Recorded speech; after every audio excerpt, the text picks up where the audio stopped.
ఇప్పుడు చెప్పు, నాకు వినపడుతుందా? ఇప్పుడు వినపడుతుంది స్వామి గారు క్లియర్. అంటే ఎయిర్టెల్ ఇది. Okay okay. ఇప్పుడు మనం వాళ్ళ దగ్గరికి పోతున్నామా, వాళ్ళు మన దగ్గరికి వస్తున్నారా? మనమే పోతున్నాము. మనం వాళ్ళ రాష్ట్రానికి పోతున్నాం. ఉమ్, మీరు ఇలాగే చెయ్యాలి అనేసి ఎవరన్నా మిమ్మల్ని ఆర్డర్ వేశారా? ఉమ్, ఎవ్వరు వేయలే. పోలీసు వేశారా? ఉమ్, కోర్టు వేసిందా? దేవస్వం బోర్డు వేసిందా? ఉమ్, లేదు జనాలు వేసినారా? ఉమ్, ఒక ఒక ప్రొసీజర్ ని ఉమ్, ఎవరో ముందు వాడు ఒకడు ప్రారంభం చేసినాడు. ఉమ్, అది ఫాలో అయ్యి వస్తా ఉంది. ఉమ్, ఈ రోజు మీలాంటి వాళ్ళు ఉమ్, ఇది ఇది మసీది, ఉమ్, మనము శ్మశానాన్ని ఇది డెడ్ బాడీని చూస్తేనే స్నానం చేయాలి అనేటువంటి దాన్ని ఉమ్. ఒకటి ఏర్పరచుకున్నారు కాబట్టి ఆ మసీదుకి మనం వెళ్లాల్సిన అవసరం లేదు. ఆహాహా, ఆ కారణంగా అనట్లేదు స్వామి గారు. వేరే ఏం కారణంగా? వేరే కారణం అయితే క్లియర్గా ఒకటే, సమాధి అక్కడికి హిందూ వెళ్ళాల్సిన అవసరం లేదు. నేను ఇప్పుడు వచ్చారు మీరు నా సమాచారానికి. ఉమ్, ఈ మత సామరస్యం అనేటువంటి దాంట్లో తురక ముస్లిం లేదు. ఉమ్, అలా భగవంతుడి యొక్క తత్వం ఏమిటి?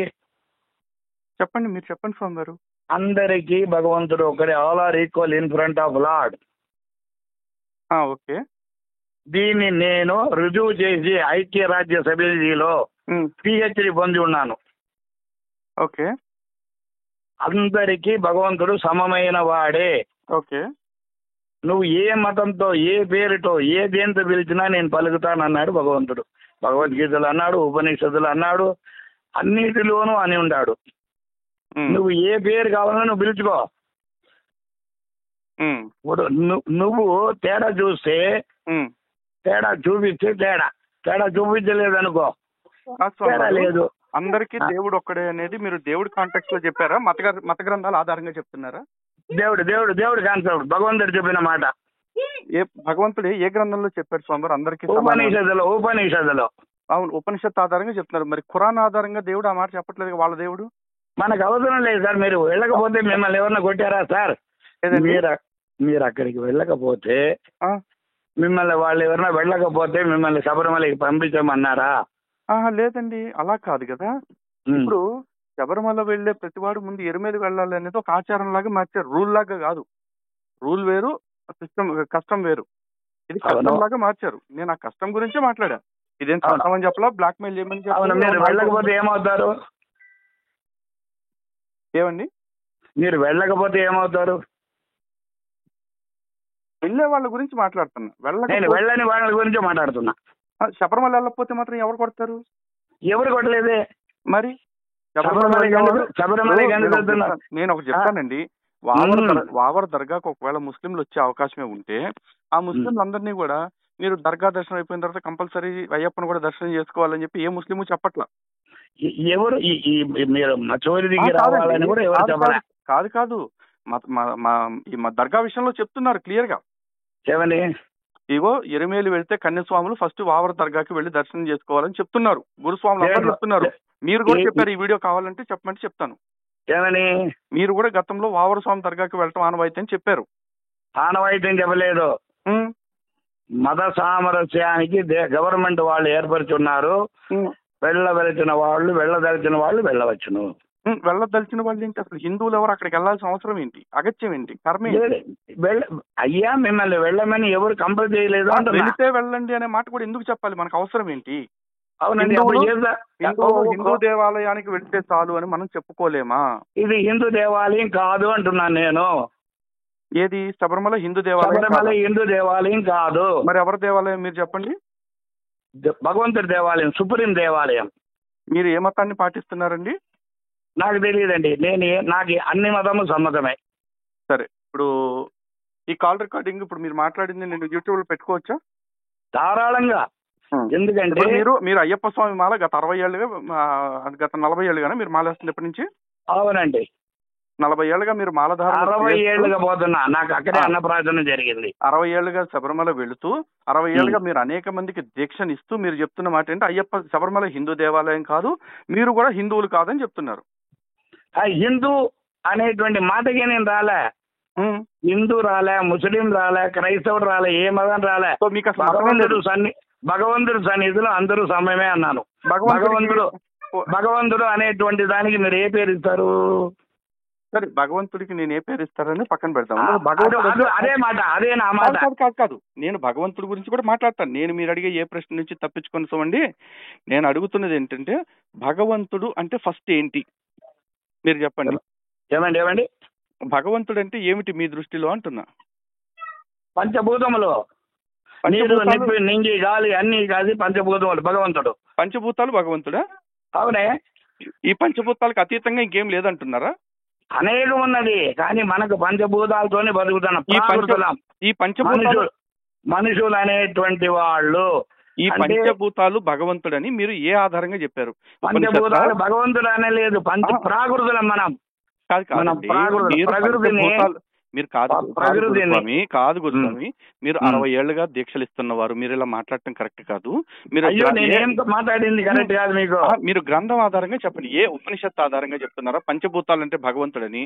వేదం ఆధారంగా చెప్తున్నారా? భగవద్గీతన, ఇతిహాసాలు ఏమైనా ప్రమాణమా? అన్ని ఉన్నది, ఇతిహాసాల్లో ఉన్నది, ప్రమాణం ఉన్నది. ప్రమాణం ఏమిటో మీరే చెప్పండి. చాలా చాలా, ఒకటి కాదు, మీకు సరిపోదు వయసు. నాకు ఒక రెండు చెప్పండి. సరిపోదు. నేను వేదం చదువుకున్నాను, శాస్త్రం చదువుకున్నాను. నాకు ఒక రెండు చెప్పండి గురుస్వామి. స్వామి, ఇప్పుడు మీరు ముస్లింలకు మాత్రమే ఎగేన్స్తా, అందరికి ఎగేన్స్తా? నేను ఎవరికి ఎగనిస్ట్ కాదు, నేను నా ధర్మానికి అనుకూలం అంతే. మరి యేసుదాస్ దగ్గర ఎందుకు సుప్రభాతం పాటిస్తున్నారు? ఎవరి దగ్గర? యేసుదాస్ దగ్గర. యేసుదాసు త్రికరణ శుద్ధిగా స్వామిని నమ్ముకున్నారు, దీక్ష తీసుకున్నారు. ఆయన కుటుంబ సభ్యులు ఎవరైతే త్రికరణ శుద్ధిగా టాపిక్ కాదు స్వామి, మీరు టాపిక్ డైవర్ట్ చేయొద్దు. ఒక రెండు ప్రమాణాలు నాకు చెప్పండి. ఏ ప్రమాణం ఆధారంగా పంచభూతాలే భగవంతుడు అని చెప్పారు నాకు అనేది? ఇప్పుడు నా వయసు సరిపోదన్నారు కాబట్టి, అర్థం కాలేదు. నా వయసు సరిపోదన్నారు కాబట్టి నేను 100 అడగట్లా. ప్రకృతి పరంగా జీవించే వాళ్ళందరూ ప్రాకృతులు. ప్రాకృతులు కాదు నేను అనేది. ప్రాకృతులు అంటే ప్రాకృతంలో భాషలు కూడా ప్రాకృత భాషలు ఉన్నాయి. నేను అనేది అది కాదు. నేను అంటుంది పంచభూతాలే భగవంతుడు అని మీరు అన్నారు. కావాలంటే భగవంతుడు కాదు, పంచభూతాలని ఆధారంగా చేసుకునేవాడు భగవంతుడు. మీరు ఇందాక ఇలా అన్నారు. కావాలంటే కాల్ రికార్డ్ వెనక్కి తిప్పి చూసుకోండి. మీ కాల్ రికార్డ్ మీకు కూడా పంపిస్తాను నేను యూట్యూబ్ లో పెట్టాక. మీరు ఒకసారి వెనక్కి తిరిగి చూసుకోండి. మీరు ఆ మాట అనలేదు. భగవంతుడు అంటే ఏమిటంటే పంచభూతాలే భగవంతుడు అన్నారు.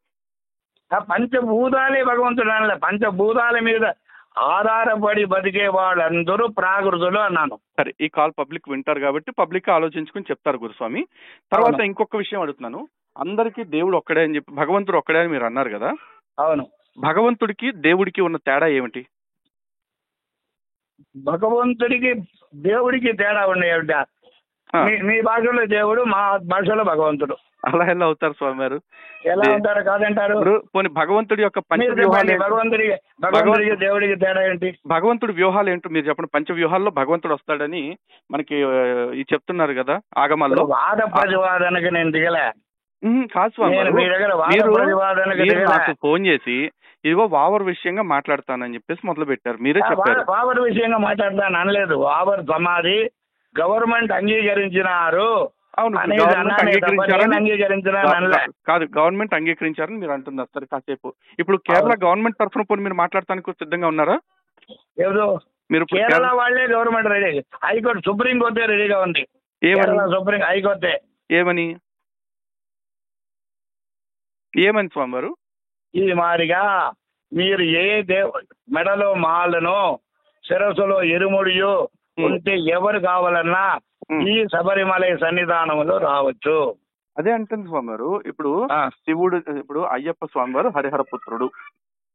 హరిహరుల్లో ఏ ఇద్దరినైనా, ఏ ఒక్కళ్ళనైనా, క్రైస్తవులు గాని ముస్లింలు గాని వాళ్ళు కూడా దేవుళ్లే, వాళ్లే దేవుళ్ళు అని కూడా అంటలే నేను, వాళ్ళు కూడా దేవుళ్లే అని అంగీకరించే వాళ్ళు ఉన్నారా? మనకు వాళ్ళతో కూడా అవసరం లేదు సార్. నేను ఎలా వెళ్ళాలనేది గురుస్వామి గారు మీరు ఒక మాట మీరు వినాలా? నేను ఎలా వెళ్ళాలి అనేటువంటి దాన్ని నేను ఆలోచించాలనే కానీ వాళ్ళు ఎలా వెళ్తున్నారు అనేటువంటి దాన్ని ఆలోచించేది నా పని కాదు.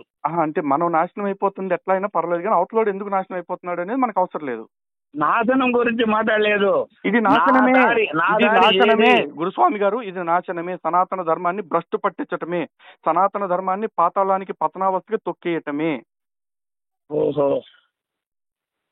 లేకపోతే అసలు శుభ్రంగా దేవాలయంలోకి వెళ్ళి శుచిగా మడిగా శుభ్రంగా చేసుకోవాల్సిన పూజల్ని నిష్ఠగా చేసుకోవాల్సిన వాటిని మీరు సమాధుల దగ్గరికి పండి శ్మశానాల్లో పోనీ కూర్చోండి. పోనీ పోనీ పోనీ ఇవన్నిటిని పెట్టేద్దాం ఇట్లా పక్క. ఉమ్, ఈ దీక్ష ఇప్పుడు ఉంది కదా, ఇప్పుడు శబరిమలకి పోయే దీక్ష, ఉమ్, దీని దీక్షకు పేరేమిటి? మీరు చెప్పండి స్వామి గారు, నాకు తెలియదు కదా. నేను ప్రశ్నిస్తున్నా, ఉమ్, ఈ దీక్షకు పేరేంటి? శబరిమల అయ్యప్ప స్వామి దీక్షనే అంటారు. అయ్యప్ప స్వామి దీక్ష అనేటువంటిదే ఒకటి లేదు. ఓకే, మరి 60 ఏళ్ళ నుంచి మీరు ఏ దీక్ష ఇస్తున్నారు? బ్రహ్మచర్య దీక్ష. బ్రహ్మచర్య దీక్ష అసలు మీరు మాట్లాడుతున్నారు. బ్రహ్మచర్య దీక్ష. స్వామి గారు ఒక్కసారి మీరు మాలధారణ మంత్రం చెప్తారు కదా, ఆ మాలధారణ మంత్రం ఒక్కసారి దాని అర్థం నాకు చెప్తారా? అయ్యా నేను చాలా రాసేసినాను, మీరు కాబట్టి చదువుకోండి. కాదు శుద్ధమాల గురించి చెప్తారు కదా, మాలధారణ మంత్రం ఒకసారి నాకు అర్థం చెప్పండి. మీరు పండితులు, పెద్దవాళ్ళు, అనుభవజ్ఞులు, 60 సంవత్సరాల నుంచి దీక్షలు ఇస్తున్న వాళ్ళు కాబట్టి అసలు ఈ మాల అయ్యప్ప మాల కాదు అంటున్నారు కాబట్టి అడుగుతున్నాను. నేను అంటాను, ఒకే ఒక ముక్కలు అనేసాను. నీవే బ్రహ్మమని ఎరిగి నీ దాసులమై మెసలి స్మరణము చేసి తరించే మా చర్యయు ప్రతి చర్యయు బ్రహ్మచర్యమే. ఇక్కడ దేనిలో ఏ మంత్రం ఆధారంగా చెప్తున్నారు? అయ్యో తెలుగులో పద్యం అండి. పద్యం ఎవరికి కావాలండి? ఇప్పుడు అయ్యప్ప స్వామి దీక్ష కంటూ కొన్ని మంత్రాలు ఉన్నాయి, ఆ మంత్రాల గురించి చెప్తాను వినండి. జ్ఞానముద్ర, శాస్త్రముద్ర, గురుముద్ర, నమామ్యహం అని చెప్పేసి చెప్పారు కదా. ఇక్కడ శాస్త్ర అంటే ఎవరు? బ్రహ్మచర్యమనా? మీరు ఇది చదివినారా ఎప్పుడైనా? నేను చదివినటువంటి మీకు చెప్తున్నా కూడా. కాదు, ఈ జ్ఞానముద్ర అనే దానికి మీకు అర్థం తెలుసా? మీరు చెప్పండి. శాస్త్రముద్ర గురించి అడుగుతున్నా నేను ఆల్రెడీ రాసేస్తున్నాను, 26 గ్రంథాలు రాజున్నాను. మీరు ఎన్ని మంత్రాలు రాస్తే ఏమిటి స్వామి గారు? నేను అడుగుతున్నది ఏంటి, ఇప్పుడు కొన్ని మాల విసర్జన మంత్రం ఉంది కదా, దానిలో కూడా శాస్త్రముద్రాత్ మహాదేవ అనే ఉంది కదా. అక్కడెక్కడ కూడా బ్రహ్మచర్య దీక్ష లేదు కదా, ఇది శాస్త్రకు సంబంధించిన దీక్ష. నేను దీక్ష గురించి మాట్లాడితే మీరు వ్రతం గురించి మాట్లాడుతున్నారు. నేను వ్రతం గురించి ఏంటండి, మాలధారణ మంత్రం, మాల విసర్జన మంత్రం గురించి చెప్పాను. అయ్యప్ప దీక్ష అంటేనే మాల స్వీకరణ, మాల విసర్జన కదా. కొంచెం నా గ్రంథం ఒకసారి చదివి చూడండి. నేను మీ గ్రంథం చదవటం ఏంటి స్వామి గారు? ఇప్పుడు నేను కూడా మీలాగా తయారవుతాను మీ గ్రంథం చదివితే. నేనేమంటున్నా, మీరు బ్రహ్మచర్య దీక్ష, అయ్యప్ప దీక్ష లేనే లేదన్నారు. ఇప్పుడు నేను మంత్రం సహా ప్రమాణంతో చెప్పాను, ఇది శాస్త్ర దీక్ష, ధర్మశాస్త్ర ఎవరు, ఆయనకు సంబంధించిన దీక్ష అనే విషయాన్ని మాల ధారణ మంత్రం, మాల విసర్జన మంత్రంలో కూడా ఉంది. కానీ మీరేమంటారు, అసలు అయ్యప్ప స్వామి మాలకే సంబంధం లేదు, అయ్యప్ప స్వామి పేరుకే సంబంధం లేదు అంటున్నారు కదా.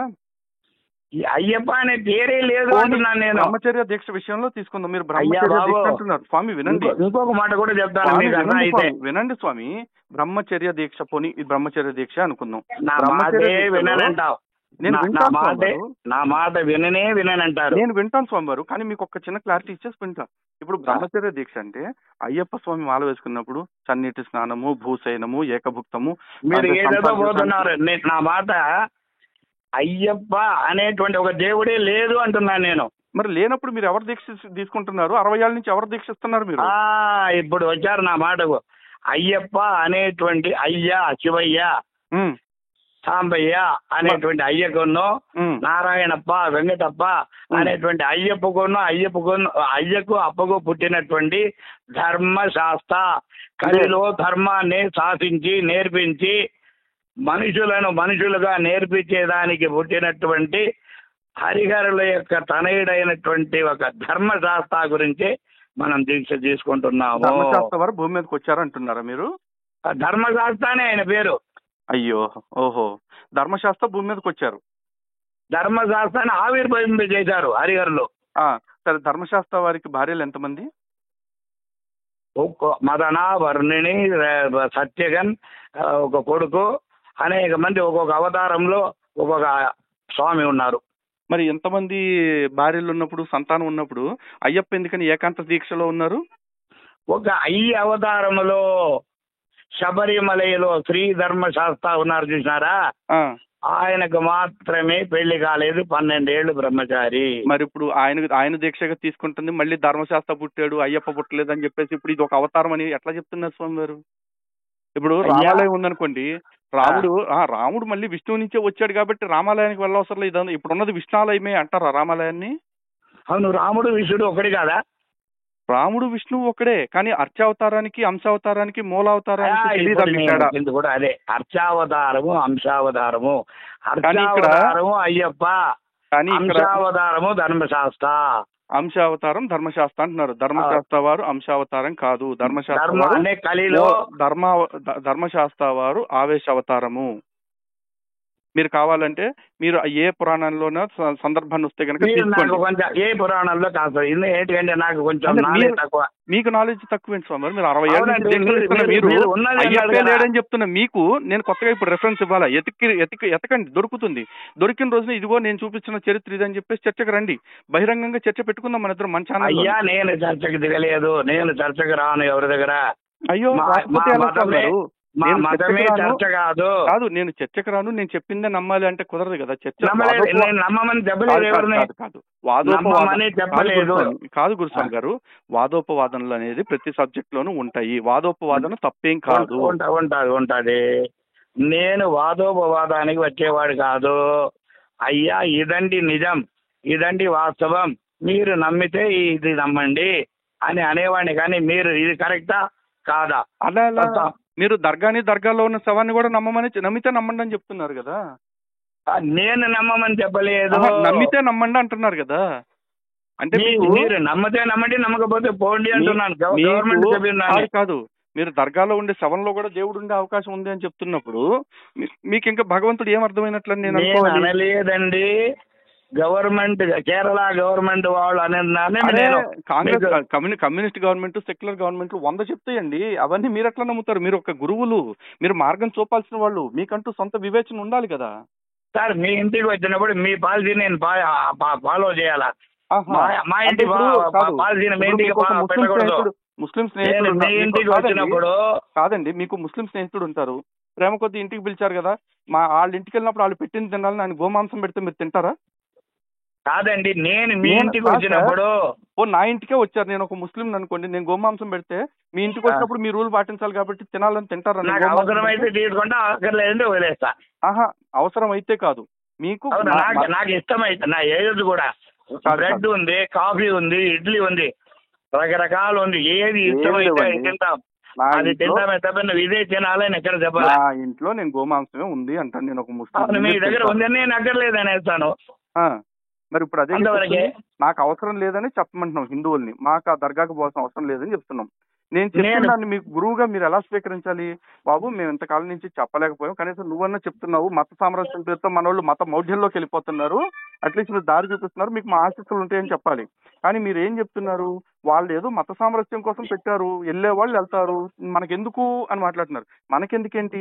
ఈ దేశం నాది, ధర్మం నాది, దీన్ని కాపాడుకోవటానికి నేను చస్తాను 100 సార్లు కావాలంటే. అలాంటి సనాతనం అనేటువంటిది 3,000 సంవత్సరాలకు ముందు వచ్చింది కాదు. క్రైస్తవం అనేటువంటిది 2,000 సంవత్సరాలకు ముందు వచ్చింది కాదు. అంతకు ముందు ఉండేటువంటిదే వాస్తవము. అప్పుడు ఏం ఆచరించినారు?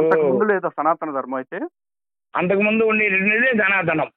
అంతకు ముందు నుంచి ఉన్నదే సనాతనం, అంతేనా? అవును. 2,000 సంవత్సరాల ముందో 3,000 సంవత్సరాలు 300 సంవత్సరాలు 800 సంవత్సరాల ముందో వచ్చింది సనాతనం కాదు.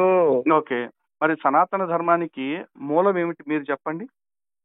ధర్మం, సత్యం, అహింస, ఇవే ధర్మం. సత్యము, అహింస ఇవన్నీ కూడా ధర్మంలోనే వస్తాయండి. ధర్మం యొక్క 10 లక్షణాలే అవన్నీ కూడా. అదే అన్నమాట. అది దాన్ని ప్రబోధించేవాడే ధర్మశాస్త్రం. సనాతనానికి ఒకటే మూలం ధర్మము. ఆ ధర్మం అంటే ఏమిటి మీరు చెప్పండి?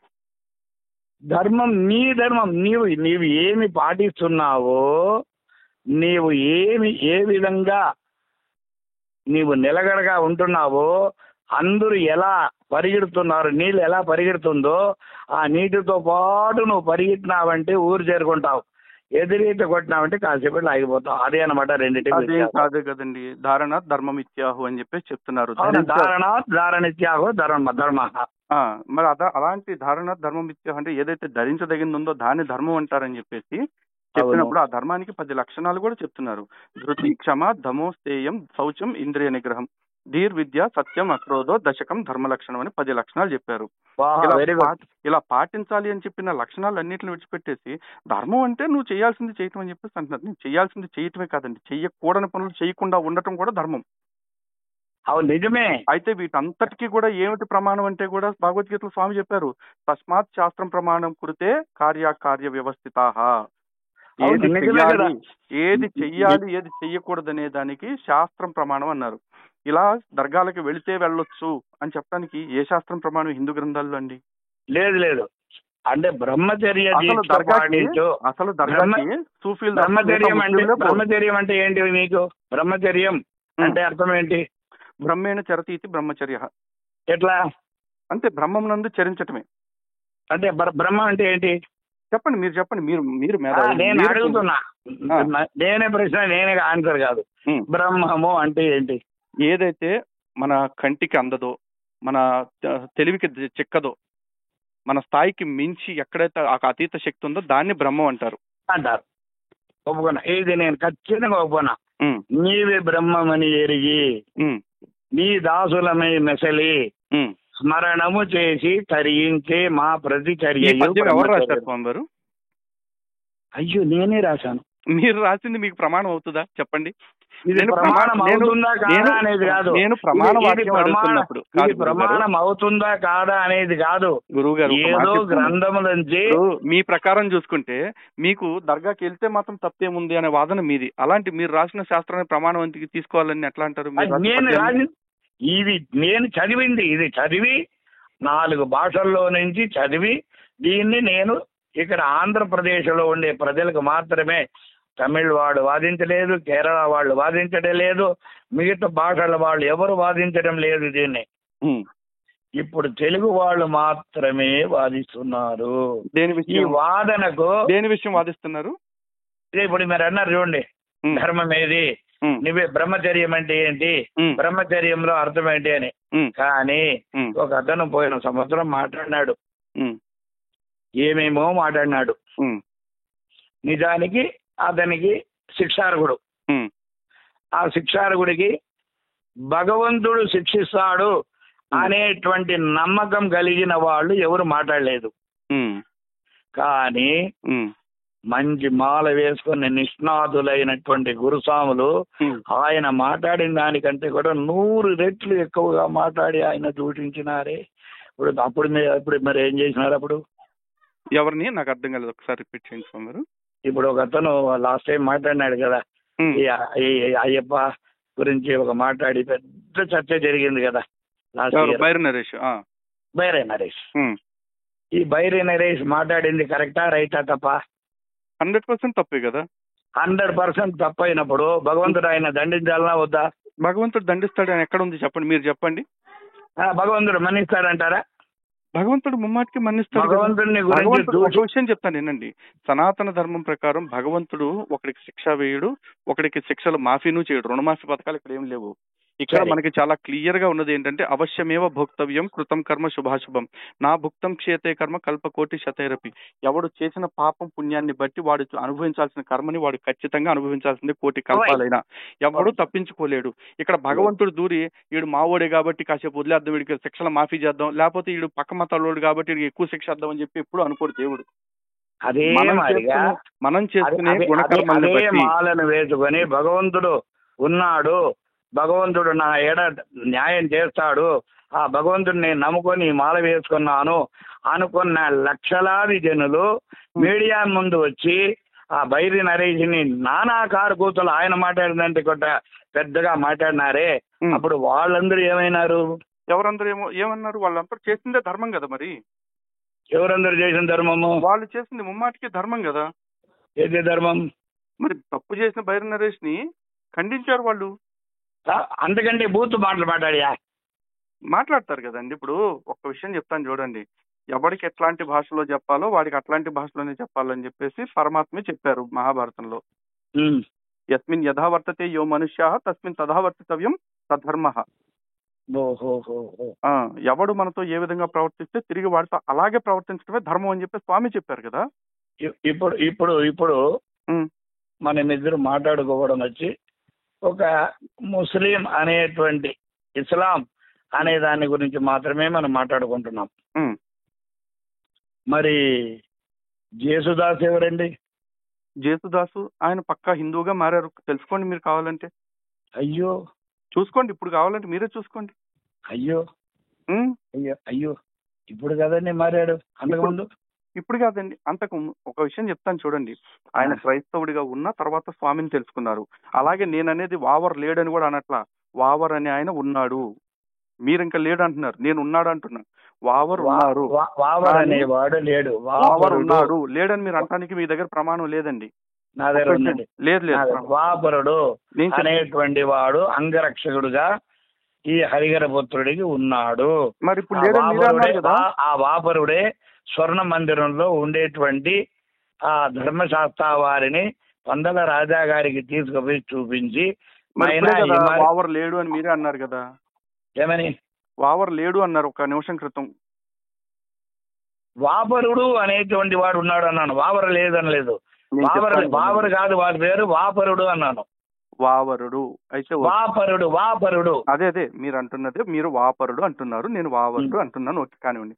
ఆ వాపరుడు అనే అతను గిరిజనుడు. అతను అయ్యప్ప స్వామికి సేవకుడు, బంటో, అంగరక్షకుడు, మిత్రుడు, సంథింగ్ ఏదో ఒకటి.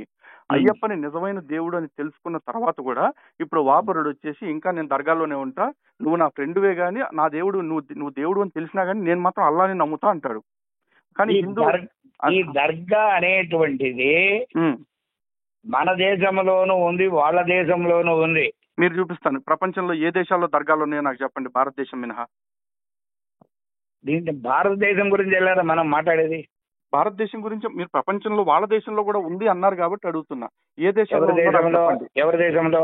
మీరు అన్నారు కదా వాడి దేశంలోనూ ఉందన్నారు కదా, ఆ వాడెవడు, ఆ ఏ దేశం? కేరళ. వీళ్ళందరూ కేరళకే కదా వెళ్ళేది. అసలు భారతదేశంలో దర్గాలు ఎప్పుడు వచ్చినాయి స్వామి? తెలియదు సార్ నాకు. ఆయన గారి యొక్క 1142 సంవత్సరంలో ఖ్వాజా మొయినుద్దీన్ చిష్టి అనేవాడు సూఫీ మతాన్ని స్థాపించాడు ఇక్కడ భారతదేశంలో. అప్పటి నుంచే దర్గాలు వచ్చినాయి. అంతకు ముందు దర్గాలు లేవు.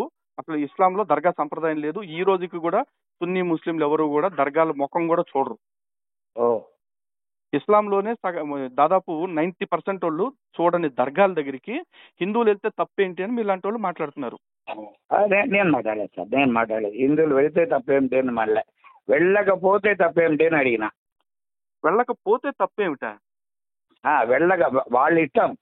వెళ్తా. ఇప్పుడు ఈ యొక్క ఆంజనేయ స్వామి ఉంది, ఆ ఆంజనేయ స్వామి గుడికి నేను వెళ్తే ఏమి, వెళ్ళకపోతే ఏమి?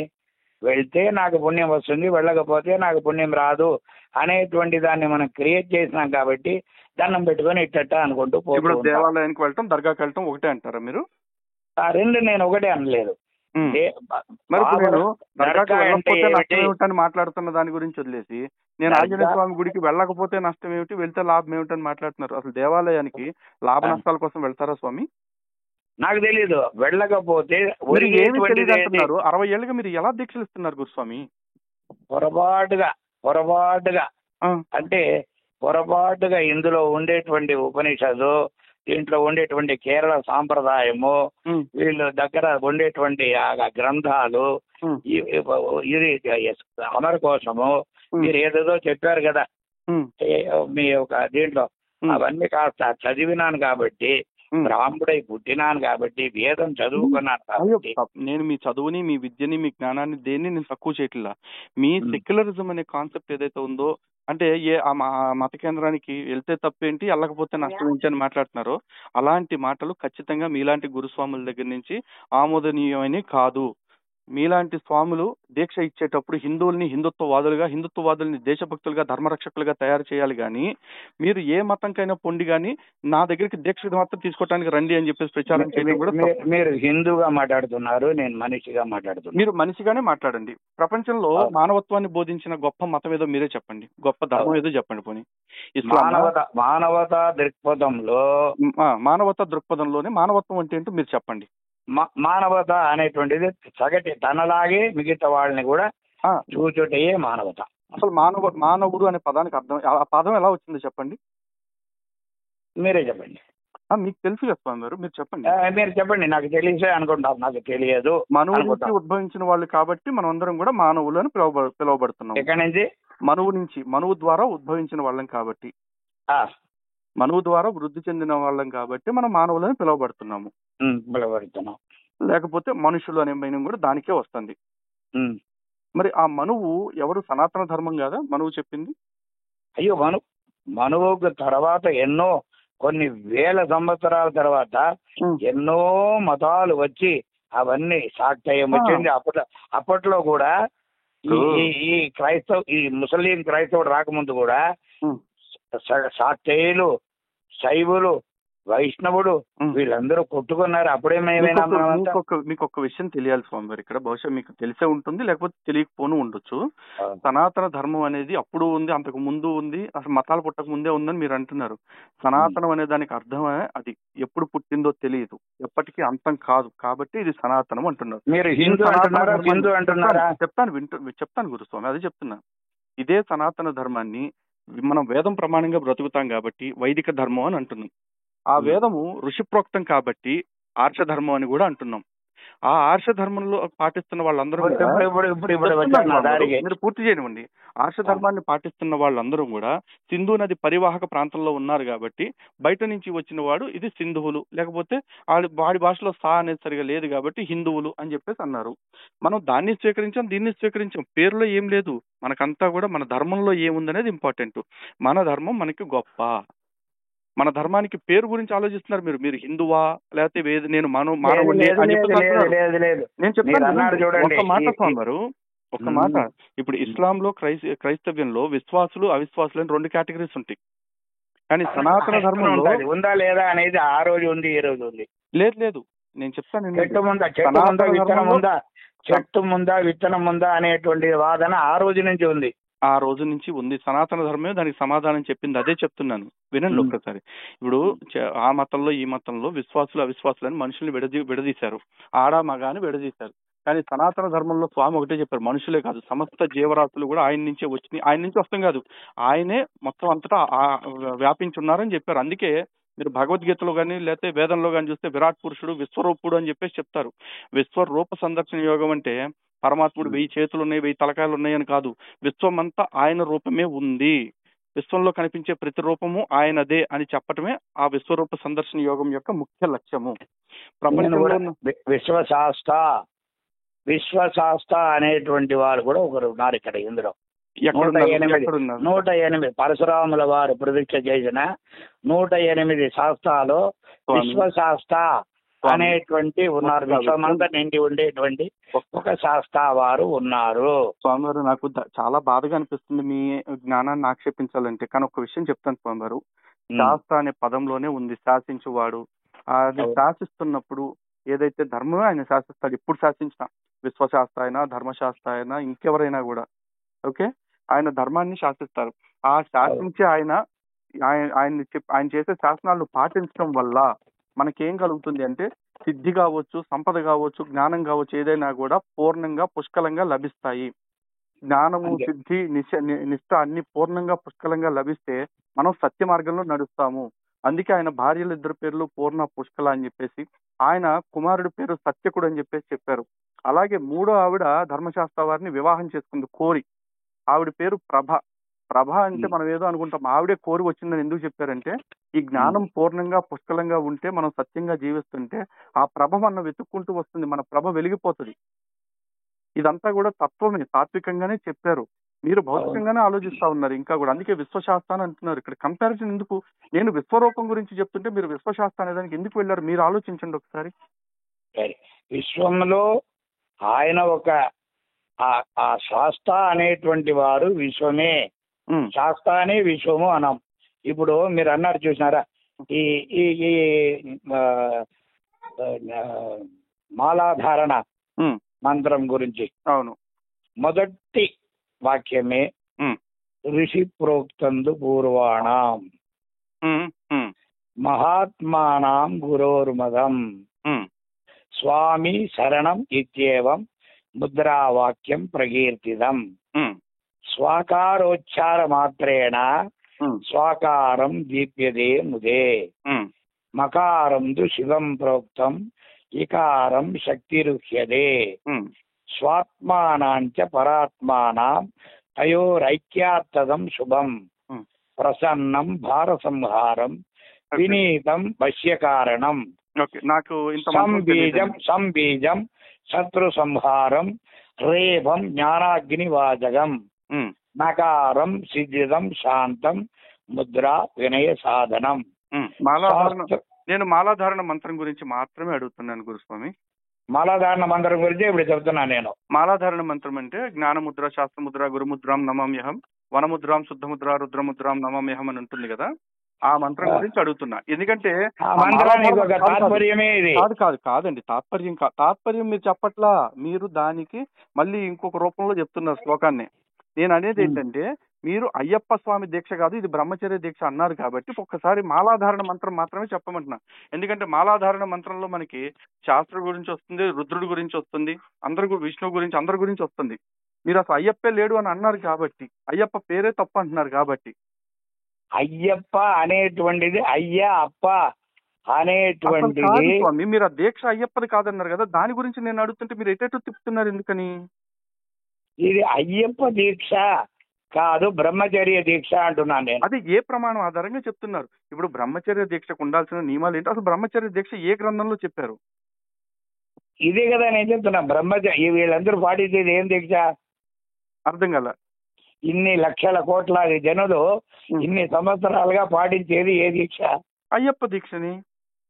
అయ్యో, ధర్మశాస్త్ర దీక్ష అంతే. అయ్యో అయ్యో అంటున్నారు కదా, నా మీద సానుభూతి చూపించే బదులు ఒక రెఫరెన్స్ చూపించండి నాకు. అయ్యప్ప రైట్. చాలా చాలా మనం వెనక్కు ముందు అప్ అండ్ డౌన్ గా ఉన్నాము. అయ్యో అసలు ఏం లేదు, వీఆర్ ఆన్ క్లియర్ ట్రాక్ స్వామి గారు. లేదు అసలు అది ఇది దీనికి ఒక జ్ఞానముద్రాం శాస్త్రముద్రాం అనే దానికి ఒక అర్థం చెప్తే. ఒక పని చేద్దామా స్వామి గారు, మనం ఇట్లా ఫోన్ లో మాట్లాడుకోవటం కాకుండా నేను మీకు జూమ్ లింక్ పంపించాను అనుకోండి, జూమ్ వీడియో ద్వారా మన ఇద్దరం మాట్లాడుకుందాం, అది రికార్డ్ చేసుకోవచ్చు. I'm not interested. ఎందుకంటే వాద ప్రతివాదము అనేటువంటిది అనేక మందిలో రెవల్యూషన్ స్టార్ట్ చేస్తుంది. అయ్యో రెవల్యూషన్ రావాలి స్వామి గారు. ఇప్పుడు అవతలేదు. ఎందుకంటే నేనేమనుకుంటున్నానంటే, నాకు తెలిసినది ఇంతే అనేసి నేను అనుకునేసిన. మా పెద్దలు నేర్పించింది, నాకు నేర్చుకునింది ఇంతే. ఇంతకంటే ఏదైనా ఉంటే ఒకవేళ నేర్చుకునేదానికి నేను సిద్ధంగా ఉన్నాను. అంతేగాని దీన్ని కాదు అనియో ఇది కరెక్ట్ అనియో వాద ప్రతివాదానికి నేను రావాలి. అంటే మీరు 60 ఏళ్ల నుంచి ఎంత మందికి దీక్ష ఇచ్చారు, మీరు మీ పెద్దలు చెప్పారు కాబట్టి నేను గుడ్డిగా పాటిస్తున్నానని ఈ రోజు నాకు చెప్తున్నారు. మీ పెద్దవాళ్ళు ఒకటి ఏదైనా తప్పు చెప్పుకుంటే 60 ఏళ్ల నుంచి అదే తప్పుని మీరు చేశారని నేనా? ఇప్పటికి కూడా మీరు వాళ్ళు చెప్పారు కాబట్టి నేను ఇదే పాటిస్తాను, దీనికి అడిషనల్ గా చెప్తే వింటాను కానీ దీన్ని మార్చుకొని అంటున్నారు. అంటే మీ పెద్దలు తప్పు చెప్పే ఇది గాయత్రి అన్నారు. సనాతన ధర్మం అంటేనే సంస్కరణ మార్గం అండి. ఎప్పటికప్పుడు మనకి తప్పులు కనిపిస్తే సంస్కరించుకుంటూ వెళ్తాం మనం. అందుకే ధర్మం ఇప్పటికీ నిలబడింది, ఎప్పటికీ నిలబడి ఉంటుంది. కానీ మీరు మాత్రం నేను సంస్కరించుకుంటాననే మాట అనట్లేదు కదా. అలా కాదు, మీరు ఫోన్ చేసి మీరు నా వీడియో చూసి మీరు నాకు ఫోన్ చేయమంటే నేను చేశాను.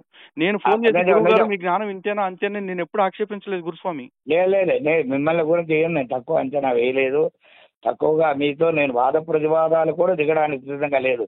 కానీ మీ దగ్గర ఏమి సబ్జెక్ట్ ఉంది, మీరు ఏమి చెప్పగలిగినారు అనే దాన్ని తెలుసుకుందాం అనేటువంటి అడిగినారే. కానీ మీరు చెప్పింది కరెక్ట్ అనియో నేను చెప్పింది కరెక్ట్ అనియో ఇద్దరు 10 మందిలో కూర్చొని మనం 10 మందిని డైవర్ట్ చేస్తామని మాత్రం కాదు. నేను క్లియర్ గా ఉన్నాను స్వామి గారు. సనాతన ధర్మం పాటించే హిందువులు సనాతన ధర్మాన్ని పాటిస్తే చాలు. నేను మిగతా మత కేంద్రాలకి, దర్గాలకి, మసీదులకు పోవద్దు అంటున్నానంటే ఆ మతాల మీద వ్యతిరేకత అనుకోకండి. నా హిందువులు అటు పోవటానికి మీద నాకు వ్యతిరేకత. ముస్లింలు దర్గాకు పోతే నాకు అభ్యంతరం లేదు, ముస్లింలు మసీదుకు పోయినా నాకు అభ్యంతరం లేదు, క్రైస్తవులు చర్చికి పోయినా నాకు అభ్యంతరం లేదు. హిందువుగానే ఉండాలి. హిందువుల్ని వీలైతే గురుస్వాములు హిందుత్వవాదులుగా మార్చాలి. ఈ దేశానికి ధర్మానికి రక్షకులుగా ఉండే ప్రయత్నం చేపించాలి తప్ప సెక్యులర్లుగా బతికిస్తాను లేదంటే సెక్యులర్లుగానే సమాధులు చేపిస్తామంటే మాత్రం నేనైతే దాన్ని అంగీకరించే పరిస్థితి లేదు. ఆల్రైట్ సార్, ఓకేనా? నేనేమంటున్నానంటే మాలాధారణ మంత్రము అనేటువంటిది ఒకటి ఉన్నది. ఆ మాలాధారణ మంత్రం యొక్క మీనింగ్ ఏమిటి అనే దాన్ని చెప్పని వెళ్ళండి మీరు. మాలాధారణ మంత్రం మీనింగ్ తో నాకు పనేంటి స్వామి గారు? నా మీనింగ్ నాకు తెలుసు కదా, నాకు తెలియకపోతే మీరు నాకు చెప్పాలి. నేను అంటుంది మీరు ఇది అసలు అయ్యప్ప దీక్ష కాదు, ధర్మశాస్త్ర దీక్ష కాదు, ఇది బ్రహ్మచర్య దీక్ష అంటున్నారు కదా. అసలు బ్రహ్మచర్యము అంటే ఏమిటి, ఆ బ్రహ్మం అంటే ఏమిటి, ఇవి చెప్తూ మీరు అయ్యప్ప స్వామి దీక్ష తీసుకున్న వాళ్ళకి జ్ఞానాన్ని కల్పిస్తే ఓకే. కానీ ఇవన్నీ పట్టించుకోకుండా గవర్నమెంట్ చెప్పింది కాబట్టి మీరు ఆ సమాధి దగ్గరికి పోతే పొండి, పోకపోతే పోకండి మీ ఇష్టం అని చెప్పేసి వదిలేస్తుంటే, ఇంకా మీరు చూపించే దారేంటి? గురువు అంటే మార్గాన్ని చూపించేవాడిని గురువు అంటారు. మరి మీరు మార్గాన్ని చూపిస్తున్నారా? ఆ దర్గాకి వెళ్ళటం మన పని కాదురా నాయన, గవర్నమెంట్ రూల్ పెట్టింది కానీ మనకు అవసరం లేదని ఇప్పుడు నేను చెప్పారా? జాతి లేదు, మతము లేదు, అందరూ సరిసమం అనేటువంటిదే భగవంతుడి యొక్క ఇది. చాతుర్వర్ణ్యం మయా సృష్ట్యం గుణాగుణ నిరంజన అనేటువంటిది భగవద్గీత. గుణకర్మ విభాగశ, గుణాగుణ నిరంజన కాదు. ఏదో పొరపాటు అయ్యి వయసు అయిపోయింది కాబట్టి. కానీ 4 వర్ణాలు కూడా నా వల్లనే సృష్టించబడినది. వాళ్ళు వాళ్ళ గుణాన్ని బట్టి వాళ్ళు ఆయా మతానికి చెందిన వాళ్ళు అనేదాన్ని మనం మతం అనే మాట దానిలో రాలేదండి భగవద్గీతలో. చాతుర్వర్ణం మయా సృష్ట గుణకర్మ విభాగశ అంటే మీరు అనుకుంటున్న 4 వర్ణాలు ఎవరైతే మనుషులు ఏర్పాటు చేసుకున్న విభజనలు ఉన్నాయో ఆ 4 వర్ణాలని నేనే సృష్టించాను. మీ పనులను బట్టి లేకపోతే మీ గుణాలను బట్టి 4 వర్ణాలుగా మీరు విభజన అయ్యారని చెప్పారు తప్ప నేను విభజించి పుట్టించానని ఆయన చెప్పలా. ఎందుకంటే కాదండి, వినండి, అది చెప్తున్నానండి. ఇక్కడ మతాల టాపిక్ తెచ్చారుగా చెప్తాను. ఎందుకంటే వేదం కూడా స్పష్టంగా చెప్తా ఉంది. ఇక్కడ గుణకర్మ విభాగశ అని చెప్పేసి ఎందుకు అంటున్నారు అంటే, జన్మనా జాయతే శూద్ర సంస్కారాత్ ద్విజుచ్చేత అని చెప్తున్నారు. పుట్టుకతో ప్రతివాడు శూద్రుడే అన్నారు. ప్రతివాడు శూద్రుడే అంటే ప్రతివాడు పుట్టుకతోనే 4వ తరగతోడని కాదు. పుట్టుకతో ప్రతివాడు కూడా శ్రమ చేసుకుంటూ ఎదగాల్సిన వాడే. నేర్చుకునేవాడు నేర్చుకుంటూనే ఏ పనైనా సరే ఎదగాలి. ఆ ఎదిగే క్రమంలో ఒక పని నేర్చుకున్నాడు ఒక వర్ణంలోకి వస్తాడు, ఇంకో పని నేర్చుకున్నాడు ఇంకో వర్ణంలోకి వెళ్తాడు, ఇంకో పని నేర్చుకోవడంతో పాటు కొంచెం శారీరక దారుఢ్యము లేకపోతే బుద్ధి ఉన్నవాడు ఇంకో వర్ణంలోకి వెళ్తాడని చెప్పారు. నేను చెప్తున్నా ఇక్కడ మతాల టాపిక్ ఎక్కడొచ్చింది అంటున్నా. మీ ఏర్పాట్లు బట్టి మతాలు ఏర్పాటు చేసుకున్నారని. మతం మీ దృష్టిలో మతం అంటే ఏమిటి స్వామివారు? వర్ణం అనేది వర్ణం వదిలేండి, మతం అంటే ఏమిటి చెప్పండి. వర్ణం అనేది ఏంటి? వర్ణం ఇస్ క్లాసిఫికేషన్. ఏమండి? వర్ణం అంటే క్లాసిఫికేషన్ అండి. నాకు ఇంగ్లీష్ రాదు. అంటే వర్ణం అంటే మీనింగ్ తెలుగులో చెప్పండి. ఒక గ్రూప్ అనుకోండి, ఒక సమాజం, ఒక సమూహం. అదే గ్రూప్. ఆ గ్రూపే కాదు 4 గ్రూపులుగా నేను దాన్ని వర్ణము అంటే రంగు అని కూడా అర్థం వస్తుంది. కానీ అక్కడ అది కూడా వస్తుంది. వర్ణం అంటే గ్రూప్ అనే వస్తుంది. వర్ణం అంటే రంగు అని కూడా వస్తుంది. వర్ణం అంటే ఈ కోవకి చెందిన వాళ్ళు అని వస్తుంది. ఎవరెవరు ఏ కోవకి చెందిన వాళ్ళు ఆ దారిలోకి వెళ్తారు అనేటువంటి దాన్ని భగవద్గీతలో కూడా చెప్పినారు. అందుకే నేను ఒక మాట అంటుంది ఏంటంటే, ఇందాక మీరు మతం అన్నారు కాబట్టి మతం అంటే ఏమిటి మీ దృష్టిలో అంటున్నా. మీరు ఏమన్నారో అదే ఇది. మీరు ఏ వర్ణం అన్నారో, ఏ చాతుర్వర్ణ్యం మయా సృష్ట్యం అన్నారు చూడండి, ఆ వర్ణం అనేది మతము. దానికి పేర్లు కాదండి, నామాలు వేరే ఉండొచ్చు. కాదండి, బహుశా మీరు మతం గురించి ఎప్పుడు పెద్ద అధ్యయనం చేసి ఉండకపోవచ్చు. ఎందుకంటే అయ్యప్ప దీక్షల విషయంలో మీరు ఏకాగ్రతతో ఉండుంటారు. కాబట్టి మతం అంటే నేను చెప్తాను. మత్యా జాయితే ఇది మతం అంటే ఒక వ్యక్తి మతి నుంచి వచ్చిన ఆలోచననే మతం అంటారు. అలాగే మహమ్మద్ ప్రవక్త మతి నుంచి వచ్చిన ఆలోచన ఇస్లాం అయింది.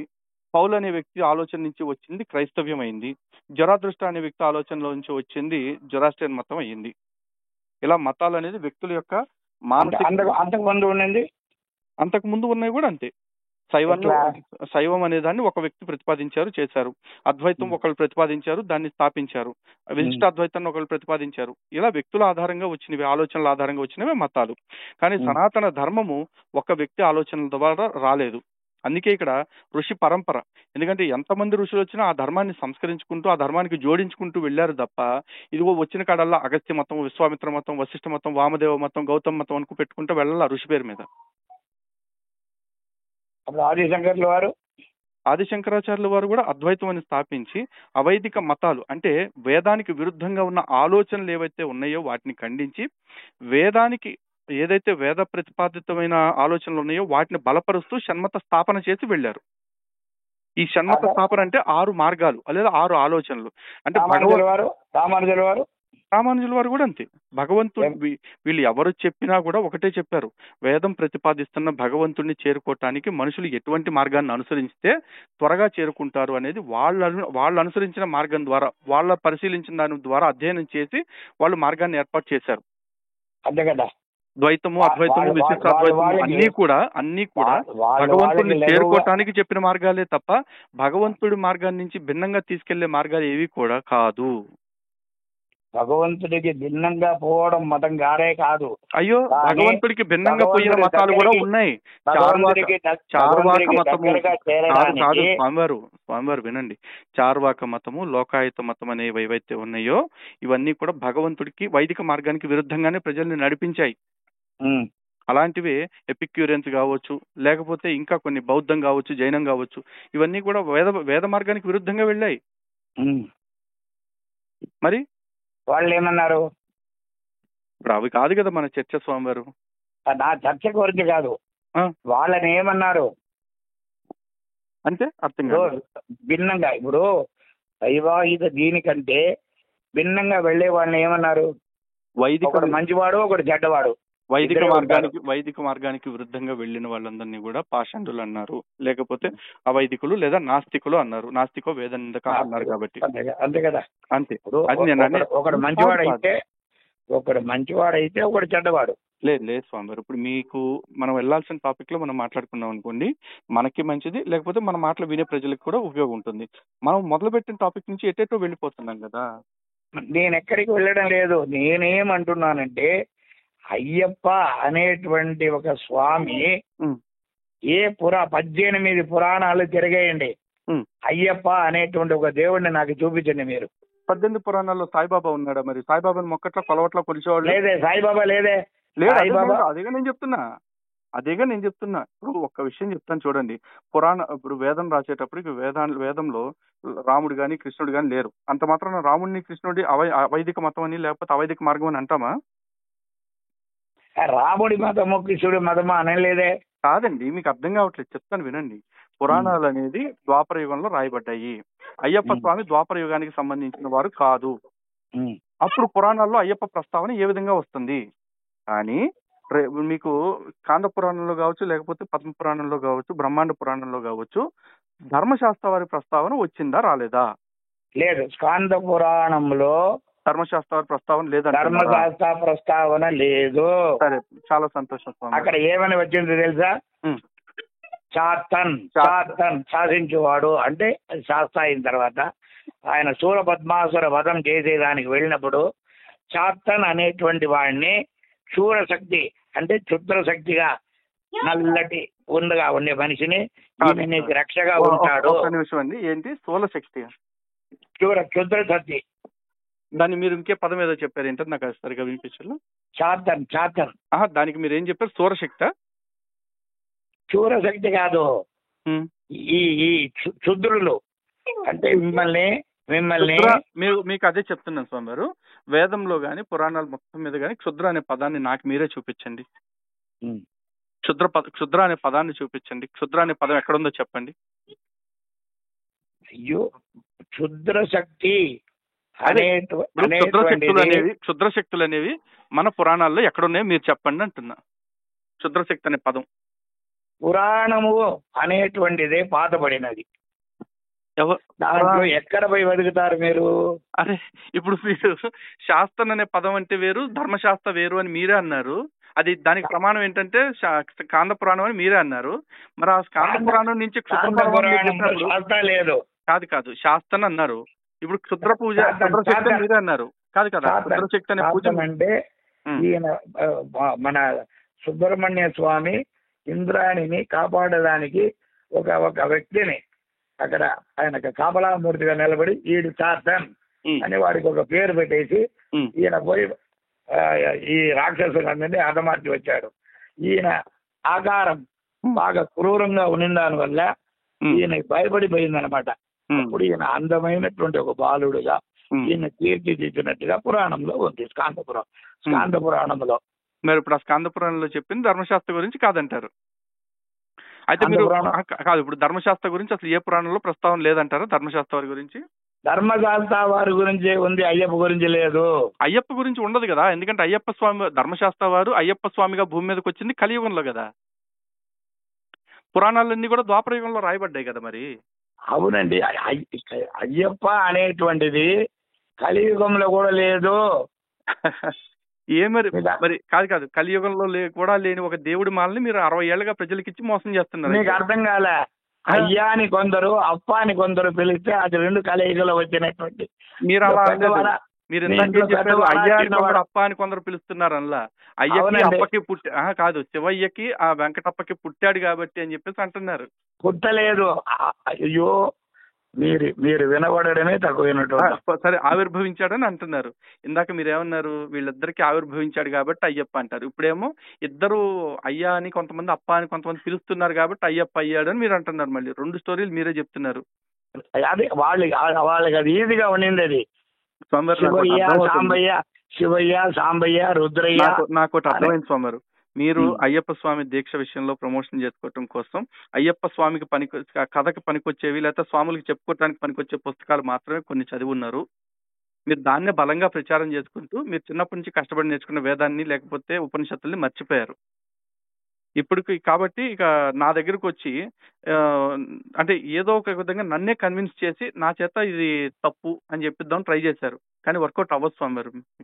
అయ్యో, పొరపాటు అనుకునే సార్.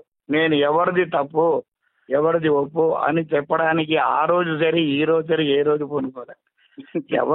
ఎవరి మార్గం వాళ్ళది, ఎవరి ఆలోచన వాళ్ళది. మీ ఆలోచన నేను మార్చగలనా? లేదు మార్చాలి స్వామి గారు. ఎందుకంటే మీరు గురువులు.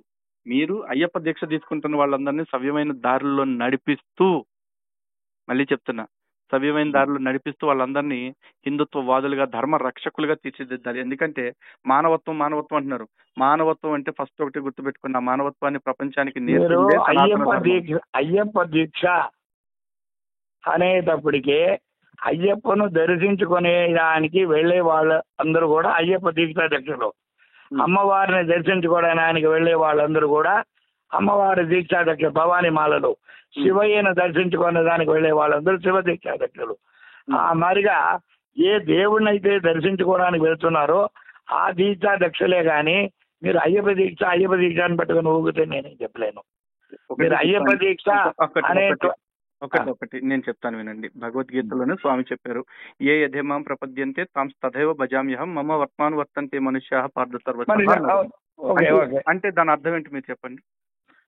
దాని అర్థం ఏమిటో, నన్ను ఎవరైతే సర్వధర్మాన్ పరిత్యజ్య మామేకం అసలు దానికి దీనికి సంబంధం లేదు. నేను అడిగిన దానికి చెప్పండి.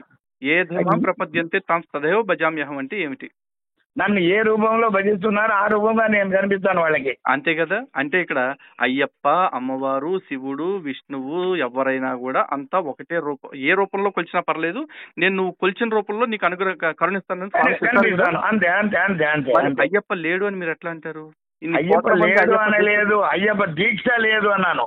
అరే అయ్యప్ప కూడా లేడన్నారండి ఇందాక మీరు కాల్లో. సారీ అయ్యప్ప దీక్ష కాదది, అది బ్రహ్మ. అయ్యప్పను దర్శించుకోవడానికి మానవులు పాటించేటువంటి బ్రహ్మచర్య దీక్ష అన్నాను. ఈ కాల్ రికార్డ్ తర్వాత మీరు ప్రశాంతంగా వినండి, యూట్యూబ్ లో వచ్చాక మీకే అర్థమవుతుంది మీరు ఎన్నిసార్లు కన్ఫ్యూజ్ అయ్యారో, లేకపోతే కావాలని మార్చేసారో తెలియట్లేదు.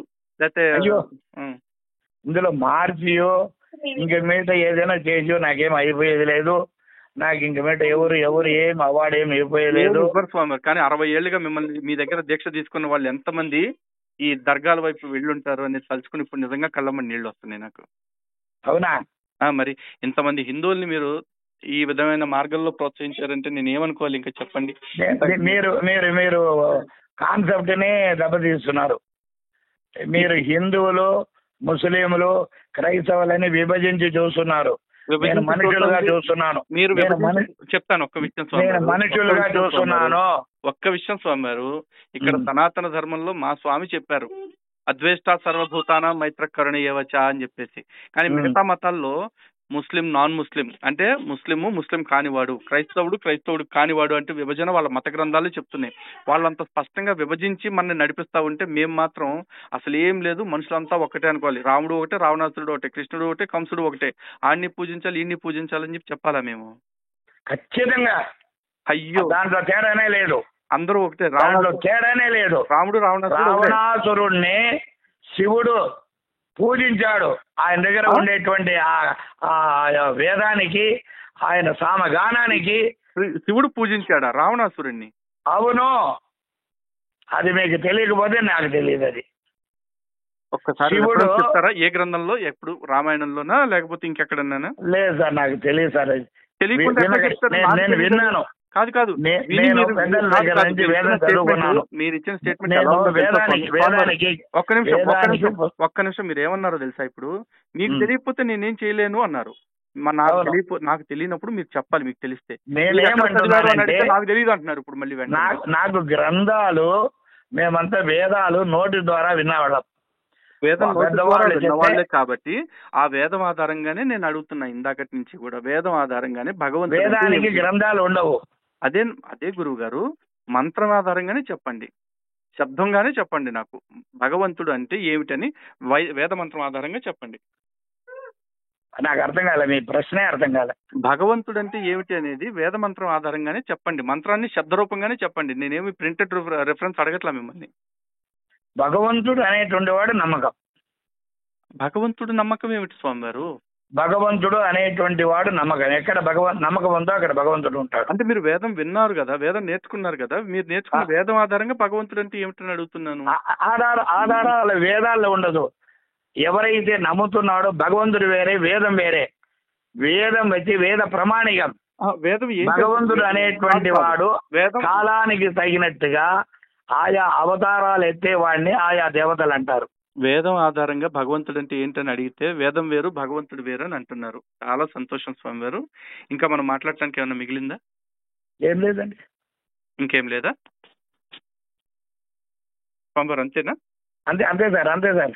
ఎందుకంటే మీరు ఏదో చెప్పాలనుకుంటున్నారు. మీరు నేను చెప్పాలనుకుంటే చాలా క్లియర్ గా ఉంది. మీరు వినరని తెలుసు, మళ్ళీ ఒకసారి చెప్తున్నాను. బహుశా ఇక ముందు మీరు ఎప్పుడైనా దీక్ష ఇచ్చేది ఉంటే కనుక వావర్ అనేవాడు మన ధర్మానికి సంబంధించింది కాదు, ఆ దర్గాకు వెళ్లాల్సిన అవసరం మనకి లేదు అన్న విషయం హిందూ బంధువులందరికీ చెప్పండి. ఓకేనా? అలాగే చెప్తాను. యేసుదాస్ అనేటువంటి ఆయన్ని సుప్రభాతం పాడొద్దు. ఎందుకు? యేసుదాసు అయ్యప్పని నమ్మారు, మతంలో సనాతన ధర్మం వైపు. అదే నేను ఇప్పుడు ఇందాక నేను చెప్పినప్పుడు మీరు కాదన్నారు. వావర్ని కూడా సనాతన ధర్మంలోకి తీసుకొచ్చి వావర్ దర్గా తీసేసి కరుప్ప స్వామికి, కడుత్త స్వామికి, వీరభద్ర స్వామికి, మాలికాపురంకి పెట్టినట్టు ఒక విగ్రహం పెట్టించండి అయ్యప్ప స్వామి గుడి బయట. మేము విగ్రహం రూపంలో మేము పూజిస్తాం వావరుణ్ణి. విగ్రహ రూపంలో లేదు కదా, అక్కడ పెట్టారు కదా శబరిమలలో. ఇప్పుడు శబరిమల మనకు ఆధార స్థలంలో వావరికి ఒక నడ ఉంది కదా, వావర్ నడ. కాదుగా, ఒకే సమాధిని 2 చోట్ల ఎట్ట కట్టారు? ఇప్పుడు సన్నిధానం బయట కూడా వావర్ సమాధి ఒకటి పెట్టారు కదా కొండపైన. సన్నిధానం ఎదురుగా అనౌన్స్మెంట్ కేంద్రాల పక్కన ఒకటి ఉంది. ఇంకోటి ఎక్కడ ఉంది? ఇంకోటి ఎరిమేల్లో ఉంది కదా దర్గా ఒకటి. మరి ఎరిమేల్లో ఒకటి ఉంది, ఇక్కడ ఒకటి ఉంది. అంటే అదే ఒకే శవాన్ని 2 ముక్కలు చేసి పెట్టారు, అక్కడ ఒక ముక్క ఇక్కడ ఒక ముక్క. అది శవమా దేవుడా నాకు తెలియదు సార్. కానీ వావర్ అనేటువంటి మీరు ఏమీ తెలియదు అంటున్నారు. మీరు 60 ఏళ్ళుగా దీక్షలు ఎట్లా ఇచ్చారు అంటున్నాం మీకు. ఎందుకంటే గురువు అంటేనే మార్గం చూపాల్సిన వాడు. మీరేమో నాకే తెలియదు అంటున్నారు. మీకే తెలియని మీరు ఎలా చెప్తారు? అంటే నాకు తెలిసినంత వరకు చెప్పినా, మా గురువులు మాకు చెప్పినంత వరకు చెప్పినా. అలా కాదు, తెలిసినంత వరకు చెప్తానండి, కరెక్ట్ కాదండి. ఎందుకంటే తెలుసుకుంటూ వెళ్ళిన కొద్దీ ఉంటుంది, దాన్నే జ్ఞానం అంటారు.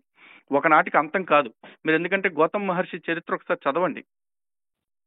గౌతమ్ మహర్షి కొన్ని వేల సంవత్సరాల ఆయుర్దాయాన్ని సంపాదించుకుని వేదాన్ని పూర్తిగా తెలుసుకున్నామని అనుకున్న తర్వాత ఇంద్రుడిని అడుగుతారు, ఇక నేను వేదం పూర్తిగా వచ్చినట్టేనా అంటే, నువ్వు తపస్సు చేస్తున్న కొండపై నుంచి ఒక పిడికడ మట్టి తీసుకోమంటారు. ఆయన తీసుకున్నాక సమస్త వేదరాశిలో నువ్వు తెలుసుకున్నది ఇంతే అంటారు.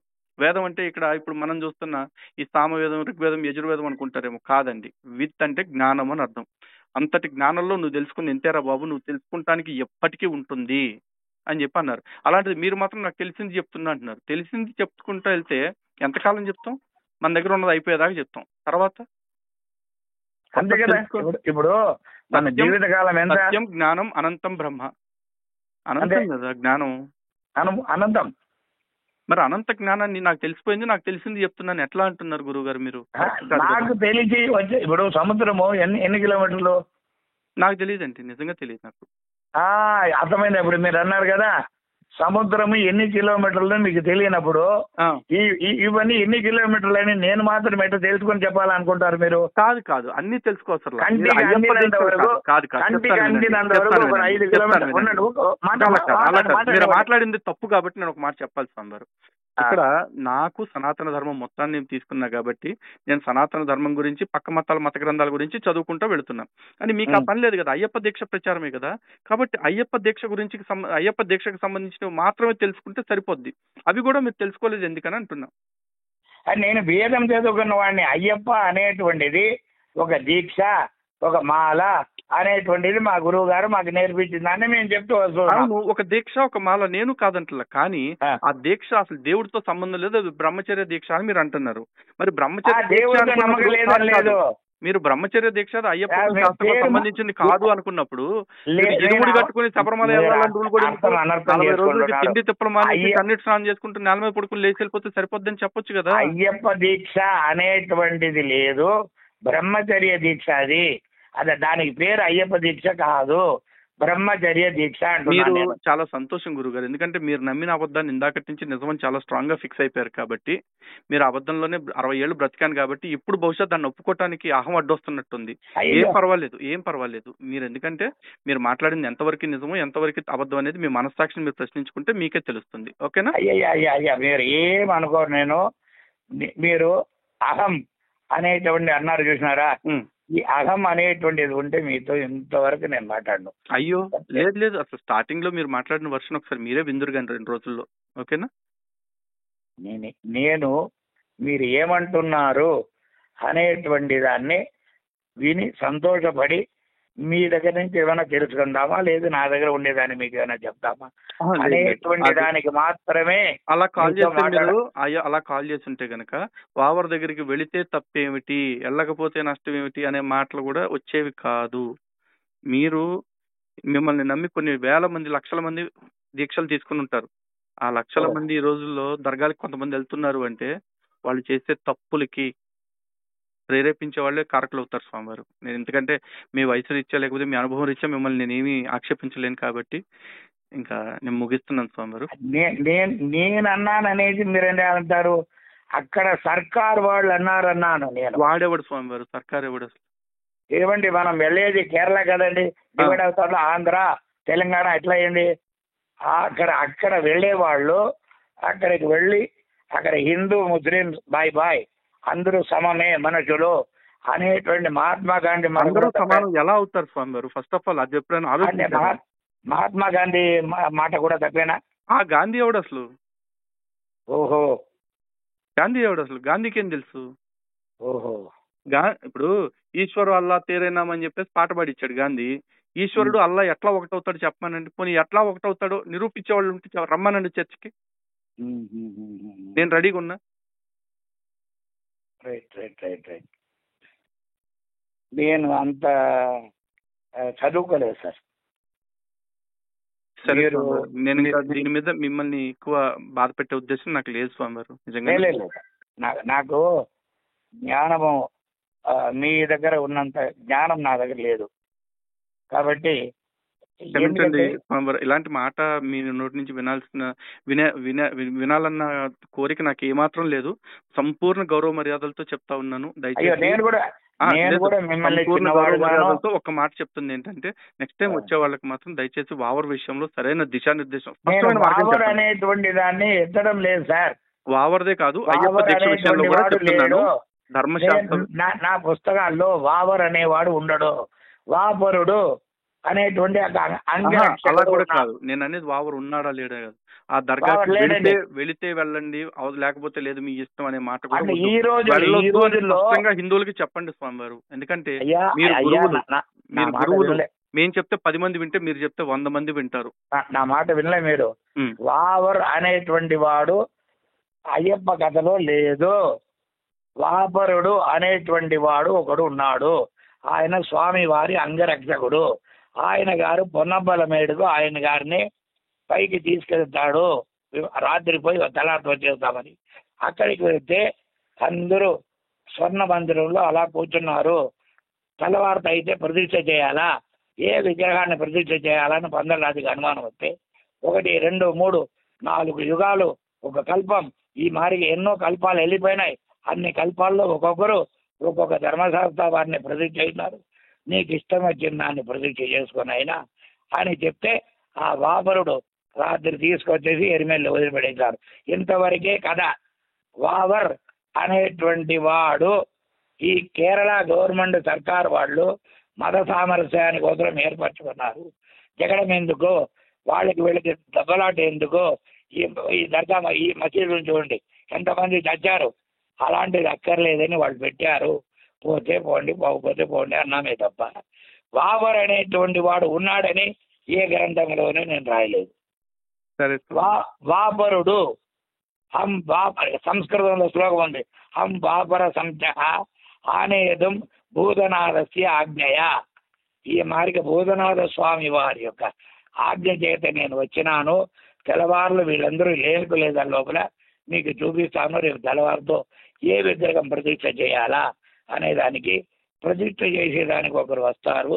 అంతలోపల మిమ్మల్ని తీసుకుపోతానని ఆయన గట్టుకెళ్ళి ఆ యొక్క పొన్నంబల మేడులో స్వామివారు కూర్చొని ఉండే జాగాలు చూపిస్తే ఇన్ని వేల యుగాలలో ప్రతిష్ఠ చేసినటువంటి విగ్రహాలన్నీ చేస్తే దాంట్లో ఒక విగ్రహాన్ని తీసుకొని శబరిమలలో ప్రతిష్ఠించినాడు అనేటువంటిది మాకు తెలిసిన పురాణం. పురాణం కాదు, స్థల పురాణం కూడా కాదు. కనీసం మీరు ఏదో చెప్తున్నారు ఎక్కడి నుంచో, ఏ రిఫరెన్స్ లేదు దానికి. పర్లేదు, వదిలేండి స్వామి గారు. చాలా సంతోషం మీతో మాట్లాడటం. ఉంటాను స్వామి గారు. Okay sir. స్వామి